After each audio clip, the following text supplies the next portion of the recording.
नमस्कार. तू हे रे माझं मितवा या सिरियलचे अपडेट पाहण्यासाठी चॅनलला लाईक आणि सबस्क्राईब नक्की करा. आज आपण पाहत आहोत बाळाच्या रडण्याचा आवाज ईश्वरीच्या कानांवर पडतो आणि ती काहीतरी गडबड आहे असं सांगत अर्णवला उठवू लागते. अर्णव म्हणतो, हो बाळाचा रडण्याचा आवाज येतोय, मग एवढं बाळ का रडतंय, काही प्रॉब्लेम तर नाही ना, आपण तिकडे जाऊन पाहायला हवं असा विचार करत दोघंही खाली जायचा विचार करत असतात. इकडे मात्र राकेश बाळ खूप रडत असतं. अंजली गाढ झोपेत असते. हे पाहिल्यानंतर तो बाळाला त्याच्या स्वतःच्या कुशीत उचलून घेतो आणि त्याला बाहेर घेऊन निघालेला असतो अंजलीच्या नकळतपणे. इथे ईश्वरी अर्णव घाईगडबडीत खाली जात असतात. बाळाच्या रडण्याचा आवाज वाढत चालला आहे आणि हे पाहिल्यानंतर दोघंही खोलीच्या बाहेर येतात. बाहेर येऊन पाहतात तर काय, हा राकेश बाळाला घेऊन अलगदपणे दरवाजा उघडून बाहेर चाललेला असतो. हे पाहिल्यानंतर आता अर्णव आणि ईश्वरीच्या पायाखालची जमीन सरकते. हे सगळं दृश्य काय आहे, हा नक्की काय करतोय असा विचार दोघांच्या मनात येतो. दोघंही त्याच्या मागे आता पाठलाग करायचं असं ठरवतात आणि त्याच्या मागे हलक्या हलक्या पावलांनी पळू लागतात. तो पुढे पुढे, हे मागे मागे. आणि ते दोघंजण जेव्हा बोलत असतात ना, त्याला कळलं नाही पाहिजे, आपण हळूहळू जाऊया. तोपर्यंत इकडे बाळाला घेऊन तो बाहेर आलेला असतो आणि इकडे दोघेजणं शोधत असतात, कुठे गेले. तर पाठीमागून अंगाई गीत गाण्याचा आवाज येऊ लागतो. इतकी सुंदर अशी अंगाई गीत असा राकेश गात असतो. ते पाहिल्यानंतर डोळ्याची पारणं फेटावी. एखाद्या बाबाला मुलगी झाल्यानंतर कशी एकदम सुंदरशी अंगाई म्हणतो तो बाबा, ते सगळं दृश्य इथे पाहायला मिळतं. इथे सुंदर अशी अंगाई गीत ऐकत असताना बाळ खूप छान प्रकारे आनंदाने बाबाकडे पाहत असतं. हे दृश्य खरंच डोळ्याची पारणं फेडणारी अशी असावी, पण इथे मात्र राकेशसमोर हे सगळं खोटं आहे असं वाटू लागतं. राकेशकडे पाहिल्यानंतर तो इतकं सुंदर बाबा होऊ शकतो ह्याचा विश्वासच बसत नाही अर्णव आणि ईश्वरीला. तर तो बाहेर आलेला अर्णव आणि ईश्वरीला पाहून म्हणू लागतो की तुम्ही का आलात? बाळाच्या रडण्याचा आवाज ऐकून. बाळ खूप रडत होतं. अंजलीला झोप लागली होती. त्या बोलल्या होत्या की मी 2 दिवसापासून झोपले नाही, म्हणून मी बाळाला थोडा वेळ बाहेर घेऊन आलो. आता मी जातो, बाळ झोपले असं म्हणत तो बाळाला घेऊन आत जातो. इकडे मात्र ईश्वरी आणि अर्णव जीवात जीव आल्याप्रमाणे बाळाला सापडल्यानंतर मोठा श्वास टाकतात. बघता बघता सकाळ झाली. ईश्वरी खूप सुंदर तयार झाली. अर्णव तिच्याकडे पाहून तिला विचारू लागतो, आज काही आहे का, एवढी सुंदर तयार झाली आहेस? तर ती त्याला म्हणू लागते, हो आपल्याकडे रामनवमीची तयारी चालू आहे, माहिती आहे ना, रामजन्माचा दिवस आज. तर आपल्या आईंनी सांगितले त्याप्रमाणे सगळी तयारी करायची आहे आणि त्याच्यासाठीच एवढी घाईगडबड चालली आहे.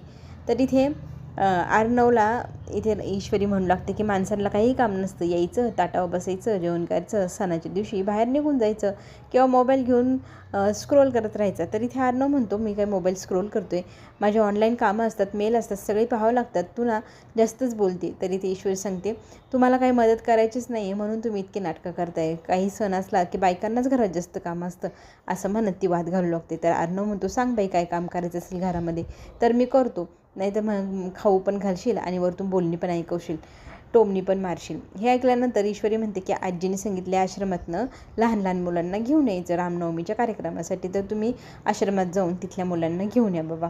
ते ऐकल्यानंतर तो म्हणतो, लहान मुलं आणि मी अजिबात जाणार नाही, ते मुलं किती किटकिट करतात, डोक्याला ताण देतात. तर तो असं म्हटल्यानंतर ईश्वरी त्याला कन्व्हिन्स करते की प्लीज जा, आजींची इच्छा आहे. म्हटल्यानंतर तो आता जायला तयार होतो. ईश्वरी त्याला छान ड्रेस कुर्ता देते. इकडे नम्रता खूप सुंदर तयारी करत असते रामनवमीची आणि तिला शुभंकर चिडवत असतो की ठमे, नीट छान तयारी कर, आनंदी राहिली पाहिजे तू पण आणि आपले जेजे बाप्पा पण. आपले बाप्पा आपल्या घरी जन्म घेणार, त्याची छानशी अशी तयारी झाली पाहिजे, सुंदर असं वातावरण निर्माण झालं पाहिजे, हो की नाही? तुझ्या चेहऱ्यावर इतके 12 वाजून ठेवले तर कसं होईल? तितक्यात तिथे सुप्रिया येते आणि नम्रताला म्हणू लागते की तू ना खूपच जास्त ताणलं आहे आणि आकाशला तू अजिबात समजून घेत नाही. तिथे मी गेली होती, मी तिथली परिस्थिती पाहून आली. राकेश सगळं काही विसरलं आहे, तो तिथला गडबड गोंधळ एवढ्या सगळ्या प्रकारात आपण त्यांना समजून घ्यायला हवं, वरतून तू त्यांच्याशीच वाद घालते, हे काही मला पटत नाही. सुप्रियाच्या म्हणण्यावरती शुभंकर पण म्हणतो, हो मलाही तुमचं पटते काकू. तर इथे नम्रता म्हणते की तू मला कधीच समजून घेत नाही, तू सतत त्यांचीच बाजू घे, माझं पण मन आहे, मला पण काहीतरी वाटतं, मला समजून घे ना. तर सुप्रिया म्हणते, समजून घ्यायला भरपूर दिवस आहे आणि ना तू आत्ता जे वागते ते चुकीचं आहे, बालिश आहे, हे मला दिसते, म्हणून मी तुझ्याशी वाद घालते ना. तर इथे नम्रताला 2-4 शब्द चांगलेच ऐकवते सुप्रिया आणि तिला सुधारायला सांगते. आपण आता हेही पाहूया की अंजली खूप सुंदर तयार होत असते. तयारी झाल्यानंतर ती आरशात स्वतःकडे पाहत असताना तिला बाहेरनं डोकावून राकेश पाहू लागतो आणि राकेशला पाहिल्यानंतर ती आत्या म्हणू लागते. तर तो म्हणतो, तुम्ही एवढी तयार झाले, बाहेर पण एवढी तयारी, इथे आज काही आहे का? मग ती सांगते, आज रामजन्म, आज रामरक्षा पठणाचा दिवस आहे, तर इथे घरी सगळ्यांनी कार्यक्रम ठेवला आहे, आपण पण तयार होऊन बाहेर जायचं आहे, तर तुम्ही हा ड्रेस घ्या आणि तयार व्हा. इथे राकेश तयार व्हायला नकार देतो की मी नाही घालणार. तर ती म्हणते, अहो हा ड्रेस तुमचाच आहे, मी काय तुमच्यासाठी बाहेरून नाही आणलेला, तर तुम्हाला आत्ता जरी आठवत नसला तरी ही सगळ्या वस्तू तुमच्या आहे असं म्हणत ती त्याला ड्रेस देते आणि छान तयार व्हायला सांगते. कार्यक्रमात आपण पण सहभागी व्हायला हवं रामजन्माच्या. तर तो इतकी भोळे भाल्याप्रमाणे म्हणतो की तुम्ही म्हणाल तसं, अगदी सगळं काही विसरला पण भोळा स्वभाव आहे माझ्या नवऱ्याचा असं म्हणत अंजली विचार करू लागते की काही लोकांना माझ्या ह्या भोळ्या नवऱ्याचाच का राग येतो, त्याला का कोणी समजून घेत नाही, त्याच्याबद्दल काय एवढा तिरस्कार आहे घरातल्यांना, असं तिला वाटू लागलेलं असतं. इकडे मात्र आपली ईश्वरी खूप सुंदर तयारी करत असते नैवेद्यासाठी. नैवेद्याला लाडू बनवायची तिची तयारी चालू असताना तिथे आकाश येतो आणि वहिनीशी जरा मनातलं बोलावं म्हणून विचार करून तिच्याजवळ जाऊन उभा राहतो. तर तुम्हाला काय बोलायचं आहे का असं म्हणत ईश्वरी त्याला बोलायला भाग पाडते. तर तो त्याच्या मनातली गोष्ट सांगू लागतो की मला ना खूपच टेन्शन आलं आहे, ते म्हणजे नम्रता माझ्याशी कधी भांडत नाही पण ह्या वेळेला खूप भांडली आहे, तिच्या भांडण्याचं कारण पण मला समजतं, तर काय कारण आहे असं विचारल्यानंतर तो सांगतो की हल्ली मी तिच्याकडे लक्ष देत नाही, तर ह्या गोष्टीचा तिला जास्तच राग येतो आहे, आमचं खरं तर वेळेत लग्न व्हायला हवं, तुम्हाला काय वाटतं? तर इथे ह्या दोघांमधला जो काही संवाद आहे तो वल्लवी गुपचूप लपून ऐकत असते. लग्न म्हटल्या ती लगेच समोर येऊन उभी राहते आणि म्हणू लागते की कोणाचं, तुझं आणि कोणाशी, त्या मुलीशी. आपल्या घरात वातावरण काय आहे ते तरी तुला कळायला हवं आणि तुला लग्नाची कसली ती घाई झाली आहे, आत्ता तरी ह्या परिस्थितीत लग्न तुझं होणार नाही, त्यामुळे तू लग्नाचा विचार मनातून काढून टाक असं वल्लवीने ठणकावून स्वतःच्या मुलाला सांगितलेलं असतं. आणि ह्या गोष्टीमध्ये आता ईश्वरी पण एक शब्दही बोलत नाही, कारण मामी जे म्हणताय ते पण बरोबर आहे, घरात वातावरण किती विचित्र आहे, कोणाकोणाची काय काय परिस्थिती हे सगळं आपण पाहतच आहोत. तर आता ह्या सगळ्या विचित्र परिस्थितीमध्ये लग्न करणे योग्य नाही, त्यामुळे थोडा वेळ आपण सगळ्यांनी एकमेकांना द्यायला हवा. लग्नाचा हा जो विचार आहे ना भाऊजी, तुम्ही थोडा दिवस बाजूलाच ठेवा असं ईश्वरी त्याला सांगते आणि तो निमूटपणे ह्या सगळ्या गोष्टींना होकार देतो. जसं तुम्ही म्हणाल तसं, पण नम्रताची समजूत कशी काढावी हे मला समजत नाही म्हटल्यानंतर ती म्हणते की मी नम्रताईशी बोलते, तुम्ही अजिबात टेन्शन घेऊ नका असं सांगत ईश्वरीने दोघांमध्ये वाद मिटवण्याचा प्रयत्न ते करणार. पुढे आपल्याला हे पाहायला मिळणार, अर्णवने आजींनी सांगितल्याप्रमाणे आश्रमात जाऊन मुलांना घेऊन येण्याची तयारी केलेली असते आणि आश्रमात गेल्यावर तिथले काका सांगत असतात की तुम्ही अर्णव दादासोबत गेल्यानंतर त्याला अजिबात त्रास द्यायचा नाही, त्यांची पूजा वगैरे सगळं व्यवस्थित झालं पाहिजे आणि त्रास झाला त्यांना तर तुमची काही खेर नाही असंही त्यांना रागवून सांगत असतात. अर्णव पण त्यांना सांगत असतो की अजिबात आरडाओरडा करायचं नाही, एकदम गपचूप बसायचं, कुठल्याही वस्तूला हातही गाडीत लावायचा नाही, एकदम शांत राहायचं असं धमकावून त्यांना गाडीत बसवतो. तर ते मुलंच आता ते कुठे एवढ्या मनावर घेणाऱ्यांच्या सगळ्या गोष्टी ते थट्टा मस्करी करू लागतात. अर्णवची गप्प बसायचं, एक शब्द बोलायचं नाही असं बोलत अर्णवला चिडवू लागतात. अर्णवचा संताप होतोच, त्याला लहान मुलं अजिबात आवडत नाही.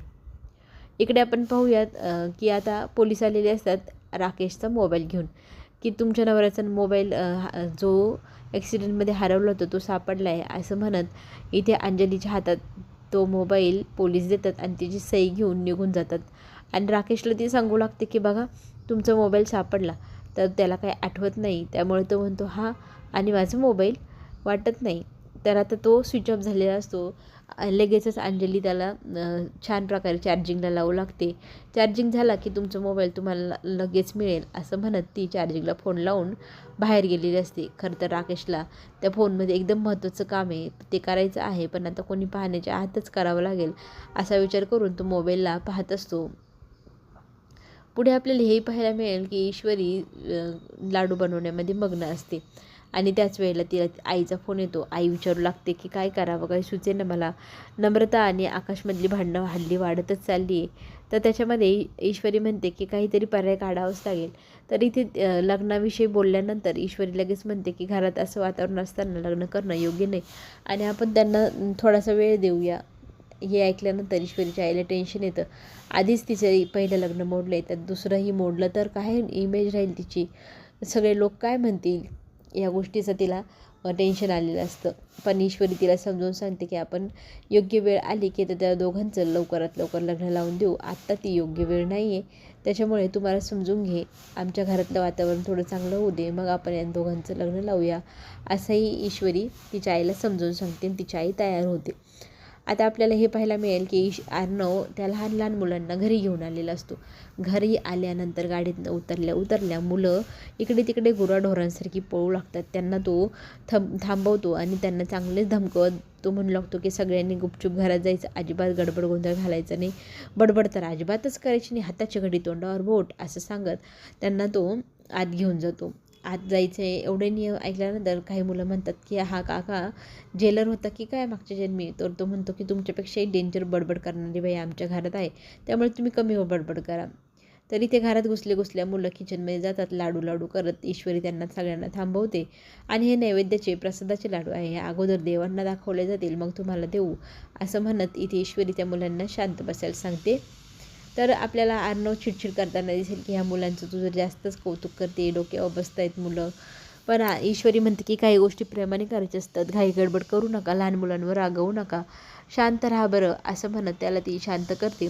इतकी चिमुकले मुलं काय काय प्रश्न विचारतात, त्या प्रश्नांनी अर्णवचा संताप झालेला आपल्याला पाहायला मिळणार. पण पुढील भागात एक मोठी अशी गोष्ट घडणार, ती म्हणजे ईश्वरीने एक प्लॅन केला आहे की राकेशचा मोबाईल सापडला आहे, त्याची मोबाईलची रिंगटोन आपण जर योग्य वेळेत वाजवली तर तो नक्की वळवून पाहिल आणि आपल्याला लगेच कळेल की तो खरं बोलतो आहे की खोटं. आता ही मोबाईलची रिंगटोन जी आहे ती ह्या सगळ्या गोष्टींचा पडदाफाश करणार का राकेश नाटक करतो आहे. चला तर मग पुढे जे काही ट्विस्ट येणार ते पाहण्यासाठी चॅनलला नक्की लाईक करा, सबस्क्राईब करायला विसरू नका. पुढे येणारे नवनवीन व्हिडिओ तुमच्यापर्यंत लवकरात लवकर पोहोचतीलच. तोपर्यंत धन्यवाद.